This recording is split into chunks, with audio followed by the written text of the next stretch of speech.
चीज़ ऐसी नहीं बोली जाएगी कि ये करना चाहिए, होना चाहिए। यहाँ से हम जो भी बात करेंगे वो है की भाषा में होगा, वर्तमान में होगा कि ऐसा है। अब आप अपने आप में स्वनिरीक्षण में आप इसको देख लो, है ना।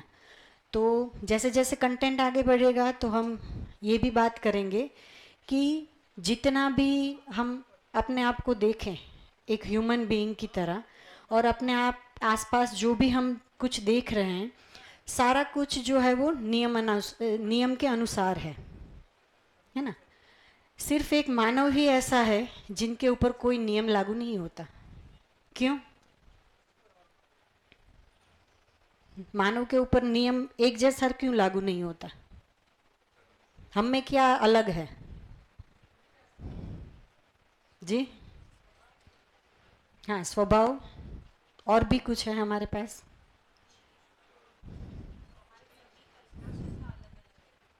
हमारे पास कल्पनाशीलता है। गाय के सामने डोसा रखो और घास रखो तो उसके पास वो है नहीं कि मैं डोसा खा लूँ क्या आज, और हमारे सामने 5 डिश है तो हमको ऐसा लगता है कि और पिज़्ज़ा आ जाए तो ठीक रहेगा, है ना। तो हमारे पास कल्पनाशीलता है और हम विचार भी करते हैं कि भी मेरे लिए क्या अच्छा है, क्या अच्छा नहीं है। तो बाकी जो सारी चीज़ें हैं जिसको हम डीप में यहाँ पे स्टडी करेंगे, वहाँ पे सब कुछ नियम से है और वो नेचुरल है। उसको भी हम लोग यहाँ आपके साथ बहुत ही डीप में चर्चा करेंगे कि कैसे नियम से है। सिर्फ मानव ही ऐसा है जो इन सारे नियमों को पहचान सकता है, और वो चीज़ कैसे नियम से है उसको समझ के उसके साथ हम लोग जी पाते हैं। वैसे ही हर एक ह्यूमन बीइंग जो है उसका जीना भी नियम से है। सिर्फ वो नियम पहचानना जो है वो हमसे नहीं हुआ है। जैसे मैं एक एग्जांपल रखूं कि हम लोगों ने स्कूल में पढ़ा, मेरे बोर्ड वर्क के लिए आप लोग मुझे थोड़ा क्षमा करेंगे क्योंकि मैं टीचर नहीं हूँ, इसलिए थोड़ा वो टेढ़ा मेढ़ा हो जाएगा।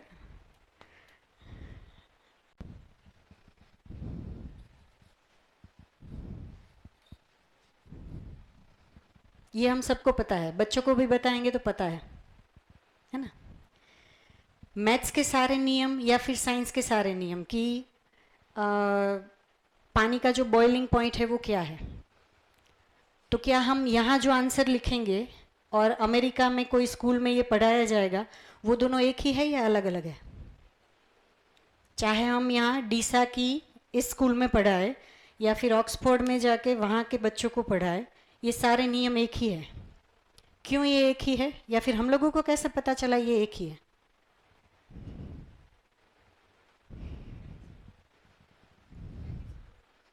ये प्रूव्ड है, और थ्रू एजुकेशन हम लोगों को भी बताया गया कि ये किस तरह से प्रूव होता है। तो एज ए टीचर हम लोग ये कन्वे कर पाते हैं बच्चों को कि ये नियम ऐसा ही है और इसको हम इस तरह से इम्प्लीमेंट करते हैं तो ये रिज़ल्ट आता है। तो हर बार जो हमारे पास जो रिज़ल्ट्स आए या फिर जो नियम बने वो इसी तरह से बने हैं कि हर बार उसको प्रूव किया गया, और हर बार जो वो जो रिज़ल्ट है वो जो हमने एक्सपेक्ट किया था वही आया।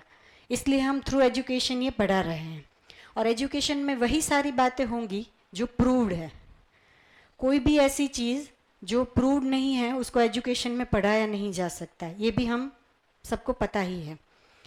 अब मेरा प्रश्न ये है कि जैसे ये जो है प्लस कहें माइनस कहें कि साइंस के जो नियम हैं ये जितने भी हैं इनको हमने एजुकेशन में पढ़ा दिया, लेकिन एक दूसरे क्वेश्चंस भी हमारे मन में आते हैं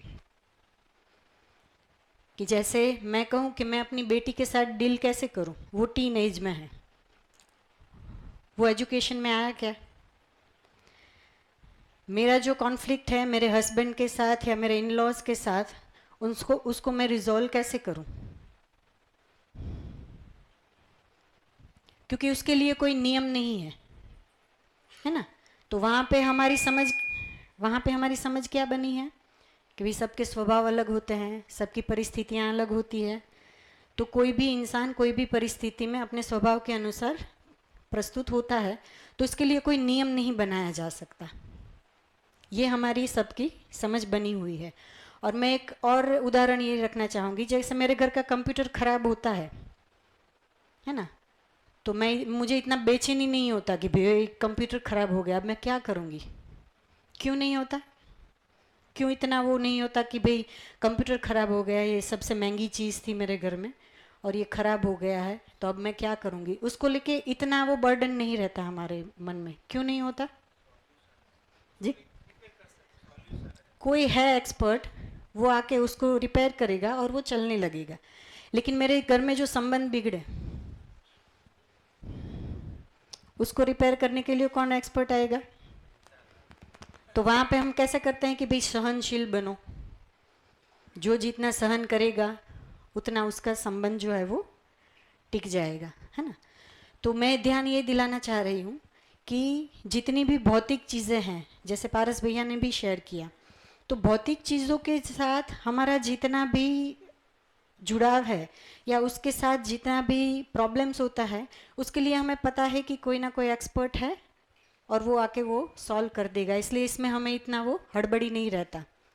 जबकि संबंधों में जाते हैं तो ना ही अपनी योग्यता है ना ही पात्रता है, क्योंकि थ्रू एजुकेशन हमने वो ये 3+2 या कोई भी आंसर हो वो लाने के लिए हम लोगों को एक शिक्षा मिली हुई है, लेकिन जिएंगे कैसे उसकी शिक्षा कहीं पे भी नहीं है।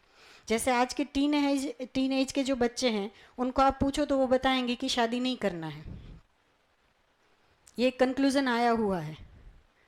हम तो कॉलेज में बच्चों के साथ ये चर्चा करते हैं, पूरे क्लास में से एक या दो ही होते हैं जिनको ये लगता है कि शादी करना चाहिए, बाकी 98% ऐसे बच्चे हैं जिनको पता है कि शादी नहीं करना है। क्यों?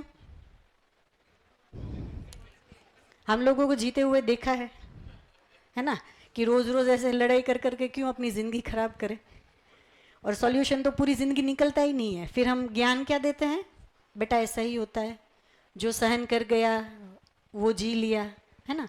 और माँ जो है वो तो हमेशा बच्चों को यही मीन्स वो सलाह देती है, जितना आप सहन करोगे उतना आप उस संबंध में आगे बढ़ोगे, है ना।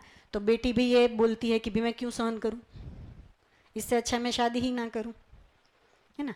तो संबंधों में जीने के लिए जो एक विश्वास चाहिए था, वो ना ही हम अपने आचरण से दे पाए, ना ही कहीं एजुकेशन से दे पाए।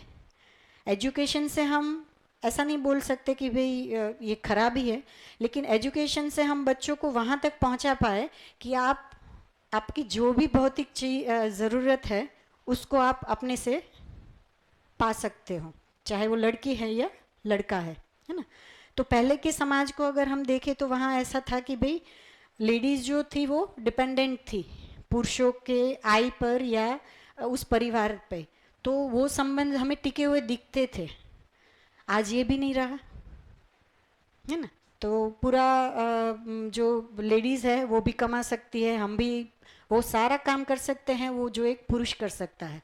तो अब डिपेंडेंसी क्या, तो अब मुझे शादी करके मैं ही क्यों सहन करूं, ये वाला फेज़ आ गया है। तो मुझे लगता है कि हम लोग भी अपने घर में अपने बच्चों के साथ, चाहे अभी छोटे हैं लेकिन जूझेंगे ही इन सब चीज़ों के साथ, और खुद अपनी शादी से तो जूझ ही रहे हैं, है ना। तो ये कंटेंट को जब हम एक्सप्लोर करते हैं, तो जैसे मैंने कहा कि ना ही कोई परिस्थिति बदलती है ना ही कोई व्यक्ति बदलता है, कोई चमत्कार नहीं होता, सब नियम से है। अस्तित्व में कहीं पे भी चमत्कार नहीं है। ये बहुत ही बढ़िया चीज़ जो है वो इस कंटेंट से मिली है, क्योंकि हम लोग ना बहुत अभिभूत हो जाते हैं, किसी को देखते हैं ना कि कोई ऐसा बात करता है कि भाई उन्होंने जीवन में ये पा लिया, तो ऐसा लगता है कि ये कैसे चमत्कार हुआ। लेकिन यहाँ आने के बाद, इसको समझने के बाद पता चला कि सब कुछ नियम से हैं। अगर उस नियम को मैंने समझ लिया तो मैं भी ऐसे ही जी जाऊंगी जैसे वो व्यक्ति बोल रहा है। तो कोई चमत्कार नहीं है, सारा नियम से चल रहा है। मानव के भी जीने के नियम हैं, उसको भी हम जितना ठीक से समझ पाएंगे, अपने में एक्सप्लोर कर पाएंगे, उतना हम भी ऐसे जी जाएंगे। तो ये आश्वासन जो है वो हमें इस दर्शन से जो है वो मिलता है। तो यहाँ तक जो मैंने बात की उसको लेके भी कुछ क्वेश्चंस हो तो हम लोग अभी पहले कर सकते हैं, क्योंकि जितना आप लोग पूछोगे उतना हमारा चर्चा बढ़िया होगा। और ऐसा भी हम लोगों ने देखा कि क्योंकि हम लोगों ने भी ये ऐसे ही सेमिनार अटेंड किए, ये वर्कशॉप, तो पता चला कि मेरे अकेले के ये प्रश्न नहीं होते, काफ़ी सारे लोगों के होते हैं, वो बोलते नहीं है बस इतना ही। तो हो सकता है कि मैं पूछूं, उससे 10 लोगों के जवाब इसमें मिल जाएंगे।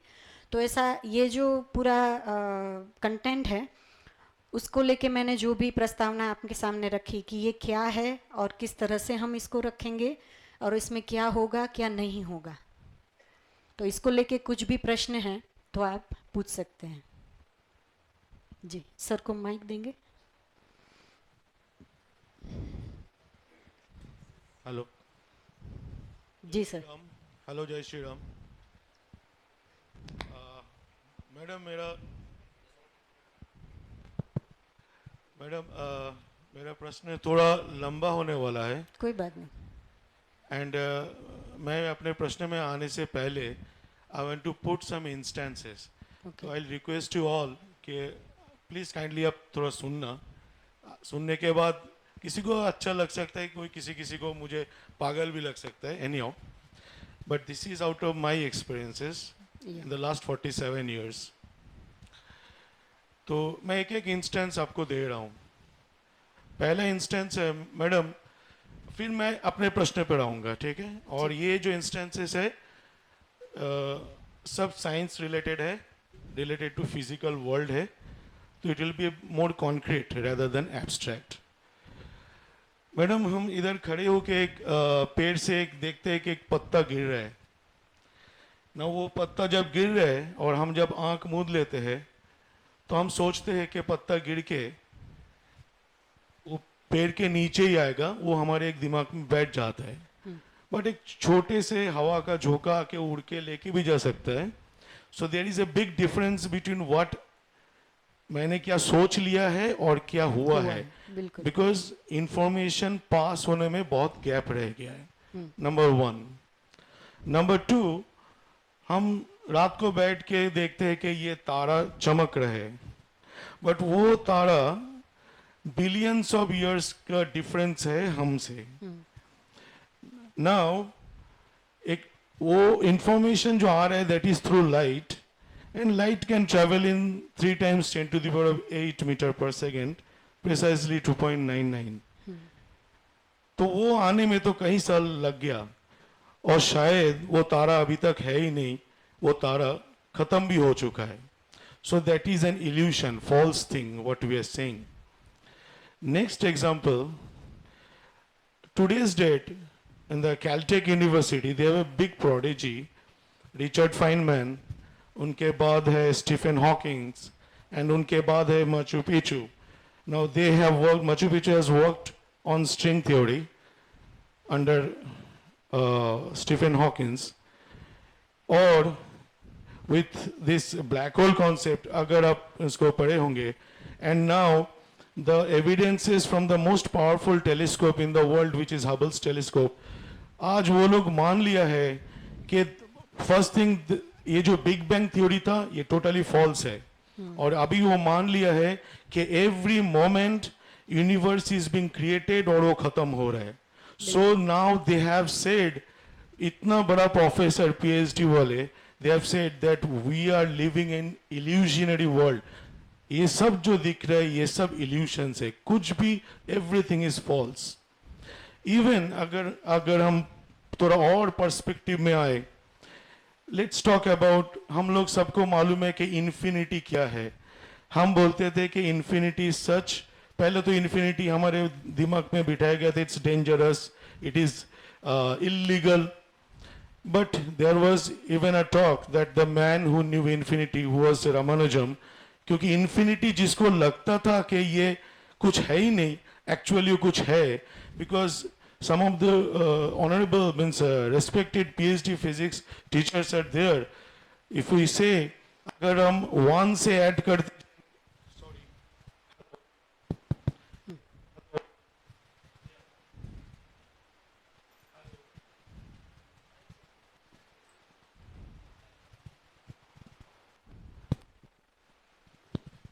हेलो, या सॉरी, सो अगर हम 1 से ऐड कर 1 + 2 + 3 प्लस, सबको लगेगा ये इसका खत्म नहीं है, बट द ब्यूटी इज इसका एक वैल्यू है विच इज -1/12, एंड उसी को हम लोग बोलते हैं गोल्डन नंबर। आप सोचिए 1 से हम ऐड करते गए और फिर वापस कैसे कि एक नेगेटिव फ्रैक्शन को प्रोड्यूस कर दिया. That means infinity is there and it was our bad luck कि रामानुजन अदरवाइज वो इंफिनिटी को दिखा के जा सकते हैं. So everything is possible but everything is illusion. Even आज हम जो बोल रहे हैं कल हमारे सोच में आ जाते थोड़े से. So when everything is illusion in my long journey, then I tried to think then how to live. Even we are illusionary. क्योंकि हम लोग क्या है, हम लोग जो है वो अपने विचार बुद्धि चेतना इससे ही बना हुआ है. एंड अगर इससे बना हुआ है वो डेली बदलता है, उसका भी कोई स्थायित्व नहीं है. So even we are also illusionary. So nothing is perfect, nothing is true, permanent. everything is illusionary, everything is false. और हम लोग अभी जो बोलते हैं मैडम कि हम लोग जो the main fight is within us, हम अपने अंदर से लड़ रहे हैं. जो 3 भूख है, मन का भूख, तन का भूख, पेट का भूख. हमारे शहर अगर कोई भी एक भूख से हम लड़ाई कर रहे हैं, हम इमीडिएटली एक गन लेके उनके दिमाग के इधर रख देंगे तो भूख ही चला जाएगा. तो दैट इज डिक्शनरी. भूख बोल के भी कुछ नहीं है. नो भूख is there. So then I thought then how to live. So one verse एकदम short में बोल रहा हूँ कि I realized the best way to live is as Shri Krishna said, Nishkam Karm. That means totally get detached, because you cannot attach which is non-permanent as well as not true. And the thing is, and if I get detached, how to decide what to do? That is a big question. तो मुझे एक ही बात पता चला कि कोई भी अपने किसी को प्रभु मान लो और प्रभु के ऊपर छोड़ दो और प्रभु को बोलो प्रभु आप रास्ता दिखाओ, जो आप बोलोगे हम वही करेंगे. और वैसे ही देख रहा हूं कि मैडम ठीक हो रहा है. तो दैट मीन्स प्रभु है, प्रभु ही डायरेक्शन दे रहे हैं और हम ऐसा कुछ नहीं करेंगे कि प्रभु का नाम खराब हो और निष्काम कर्म करते चलेंगे. ये मेरा नाव अभी इतना बोल के मेरा जो क्वेश्चन है कि मैडम आप जो बोल रहे हो कि जीवन विद्या, अगर वो पूरा जीवन ही फॉल्स तो उसके ऊपर विद्या क्या होना चाहिए. और हमने जो अभी बोला है is through that verse of Bhagavad Gita and to have full faith guru Prabhu जी. क्या ये रॉन्ग है और ये कहीं आपका जो विचारधारा है उससे जाके मिलता है? That is my question. Thank you. Thank you sir. ये बहुत ही बढ़िया क्वेश्चन उन्होंने उठाया, क्योंकि जब हम ऐसी कोई नई चीज़ को सुनते हैं तो तुरंत ही ये क्वेश्चन आना चाहिए, क्योंकि ऑलरेडी हम कुछ समझ के साथ जी ही रहे होते हैं, है ना. और जब ऐसी कोई नई चीज़ आती है तो उसको एक्सप्लोर करने के लिए पहले जो आगे जो है सेटल्ड है ऑलरेडी, उसके साथ उसका बैलेंस होना बहुत ज़रूरी है, ताकि हम आगे जो चीज़ बोली जा रहे हैं उसको सुन पाए. तो अपनी सुनने की स्थिति को भी बैलेंस करने के लिए ही हमें ये जो भैया ने जो क्वेश्चन उठाया है उसको आंसर करना ज़रूरी है. आप कुछ बोलना चाह रहे भैया? हाँ. समझ में आया. हम जिसको इल्यूज़न कह रहे हैं या फिर हमारी ही सिर्फ भ्रमणा है ना, वही जो कह रहे हैं वो यहाँ पे हम जब इस कंटेंट का स्टडी करते हैं तो वहाँ पे इसको ये बताया जा रहा है कि सारी चीज़ नियम से हो रही है. चाहे वो पत्ते का गिरना, पत्ते का उड़ जाना, जो भी आपने कहा, बिग बैंग थियरी, ये जो पूरा जो चीज़ है वो जो है वो नियम से हो रही है. पहले तो प्रकृति का कोई एक नियम है, उस नियम को अगर हमने समझ लिया तो हम उसके साथ जो जीना है या उसको देख के जो हम अपने में जो कंक्लूज़न लाते हैं वो हम ला पाएंगे. जैसे अभी तक हम मानव जात ने क्या किया कि कुत्ते को देख के हमने वफादारी का वो निकाल लिया. वफादारी कैसी? तो कुत्ते जैसी, है ना. वो एग्जाम्पल हमारे लिए कुत्ता है, मानव क्यों नहीं है? जबकि वफादारी मानव में दिखनी है. कुत्ता तो अपना वही बिहेवियर रखेगा जो उसका है ना. तो कहीं ना कहीं हम लोगों ने अपनी कल्पनाशीलता को कहीं गलत तरीके से वहाँ पे कंबाइन कर दिया है और कोई और कंक्लूजन ले लिया है. गैप सिर्फ इतना ही है यहाँ से हम जब भी कोई बात करेंगे तो वो उस नियम के बारे में बात करेंगे। जैसे हम कहेंगे कि भाई न्यूटन ने जो नियम को ढूंढा वो नियम के अस्तित्व में नहीं था। क्या न्यूटन ने ढूंढा उससे पहले सारी चीजें ऊपर जा रही थी, नीचे ही गिर रही थी, है ना? गुरुत्वाकर्षण जो था वो था ही, सिर्फ उसने वो ढूंढा है। तो अस्तित्व जो पूरा है वो नियम से है, तो उसी नियम की हम बात करेंगे। तो आप जो कह रहे हैं कि सारी जो चीज़ें हैं वो आपकी जो बात है उसको अगर मैं इन शब्दों में ढालूँ तो सारी जो चीज़ें हैं वो परिवर्तनशील है। आज मैं जो अभी बात कर रही हूँ, कल जो है वो मुझ में भी कुछ परिवर्तन आएगा। तो आप जो इसे कह रहे हैं कि भाई ये पूरा इल्यूजन ही है, ऐसा नहीं है, सारा कुछ नियम से है। सिर्फ उस नियम को हम समझ लेंगे तो मानव के साथ भी जीना हो जाएगा और प्रकृति के साथ भी जीना हो जाएगा। तो जब हम इस कंटेंट को आपके सामने रखेंगे तो और डेप्थ में इन सारे नियमों की भी चर्चा करेंगे। तो ये कैसे इल्यूजन नहीं है, ये पूरा एक नियम से चल रहा है, और नियम जो है वो उस जो पर्टिकुलर जो वास्तविकता है उसके साथ उसमें जो परिवर्तन आता है वो भी नियम से हो रहा है। तो उसको हम समझ पाएंगे, तो उसके साथ कैसे कॉप अप करके चलना है ये हम समझ पाएंगे। और अभी जो लास्ट में जो आपने जो बात की कि भाई सारा छोड़ दो, भगवान ही वो सब देख लेगा, क्योंकि यहाँ तो सब बदलता ही रहता है, हम कैसे विश्वास करें, है ना? तो जैसे मैं तो ऐसे ही एक परिवार का ही हम उदाहरण ले कि भाई जैसे बीबी ने आज कहा कि भाई मुझे ठीक नहीं लगता है आपके साथ, मैं जा रही हूँ घर छोड़ के, तो भगवान पे छोड़ दो और उनको जाने दो, भगवान सब ठीक कर देगा।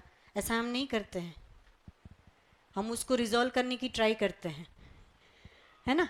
उसको भगवान पे इसलिए नहीं छोड़ते क्योंकि पता है कि वो कोई ऐसी एंटिटी जो है वो उसमें वो स्पार्क करके उसको समझ करके वापस नहीं लाएगी, उसके साथ मुझे ही बात करनी पड़ेगी। नहीं, आई एम सॉरी मैडम, मैंने ये नहीं बोलने चाहा कि भगवान के ऊपर छोड़ दो। अच्छा, बिकॉज फिर मैं वो लाइन पे ही थोड़ा दौड़ाता हूँ। हाँ, क्योंकि आप सोचिए, आप जो डिसीजन लेते हैं लाइफ में, that is thoroughly based on आपने अभी तक क्या क्या नॉलेज एक्वायर किया है, उससे आपका क्या विचारधारा बनता है, और उसमें जो हमारा बुद्धि है जो सब इम्परफेक्ट है, नथिंग इज परफेक्ट, उससे हम अपना एक ध्यान धारणा बना के वो काम करते हैं जी। तो अगर सबका ही डिफरेंट है और कुछ किसी का भी परफेक्ट नहीं है तो अपना जो काम है वो बिगड़ने वाला है ही। आप कितना भी कोशिश करो वो बिगड़ने वाला है ही। अगर सबका ही काम बिगड़ना है तो ऑब्वियसली इधर कुछ भी रूल्स बोल के नहीं है। तो ये मेरा परसेप्शन है। तो हम भगवान के ऊपर नहीं छोड़ते, हम भगवान के बोलते हैं प्लीज गाइड करो कि मेरा जो मन है, बुद्धि है, चेतना है, दैट इज टोटली इम्परफेक्ट, उससे हम जो काम करते हैं सब बिगड़ने वाला है, तो आप मुझे गाइड करो ताकि हम वो सही काम कर पाए। तो ये मेरा कहना है, मैं भगवान के ऊपर नहीं छोड़ता हूँ। I have to do my duty, but how to do it, I always pray to God to guide me. Okay, तो यहाँ पे जो है वो दृष्टि में क्या परिमार्जन आएगा कि हमने पहले बेस ये बनाया कि सब परिवर्तनशील है, उसके साथ मुझे जूझना है ना? तो उसके लिए आप मुझे गाइड करो कि मैं हर बार उसके साथ जूझ लूँ, या फिर उसमें कोई एक ऐसा रास्ता निकालो जो उनके लिए भी ठीक हो, मेरे लिए भी ठीक हो, है ना? वो आप मुझे कह रहे हैं। जबकि यहाँ पे हम ये ऐसा कह रहे हैं कि सब कुछ नियम से है, सिर्फ उस नियम को हम समझ लेंगे तो वहाँ जूझना तो पहले है ही नहीं, और जो गाइडेंस है वो मुझे अपने में से ही मिलेगा। मेरे पास जो कल्पनाशीलता है उसी से मुझे वो गाइडेंस मिलेगा। उसके लिए ये भी नहीं है कि भाई कोई और आके मुझे गाइड करे। हाँ, वो भरोसे के साथ हम चल सकते हैं कि कहीं से हमें प्रेरणा मिल सकती है ना? क्योंकि जैसे जी हाँ बिल्कुल, हाँ, तो वो जो प्रेरणा हमें मिल सकती है, जैसे हम अभी 5 दिन बात करेंगे तो हो सकता है ऐसी कुछ चीज़ें क्लिक हो जाए कि मैं उसको अब इम्प्लीमेंट करके अपने संबंधों में जी लूँ, तो ये प्रेरणा मिली हमको, तो ये होगा ही, क्योंकि ये भी नियम है कि मुझसे जो श्रेष्ठ है उनकी कोई बात से मुझे प्रेरणा मिल ही सकती है। और प्रेरणा हमेशा जो लोग मीन्स सिर्फ बोलना नहीं, उसके साथ जो जीना है, जो जीने वाला जो पार्ट है, वहाँ पे प्रेरणा आपको जो श्रेष्ठ जो जीने वाला है वो व्यक्ति बोलेगा, वहाँ से आपको मिलती है।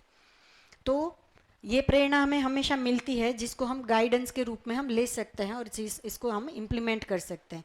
तो जैसे अभी आपने कहा, तो वहाँ पे सिर्फ एक बेसिक यही फ़र्क है कि वो जो दृष्टि हमारी कि सब कुछ बदलता रहता है तो हम उसके साथ कॉप अप कैसे करें, तो यहाँ पे सिर्फ हम ऐसा कह रहे हैं कि सब कुछ एक नियम से है और सब कुछ जो है वो परिवर्तनशील तो है ही, लेकिन वो परिवर्तन होने के भी कुछ नियम हैं। उसको हम एक एग्जैक्टली समझेंगे तो हम उसके साथ भी कॉप अप करके चल पाएंगे और अपने आप में हम लोग प्रेरणा लेके इसको और ज़्यादा ठीक कर पाएंगे।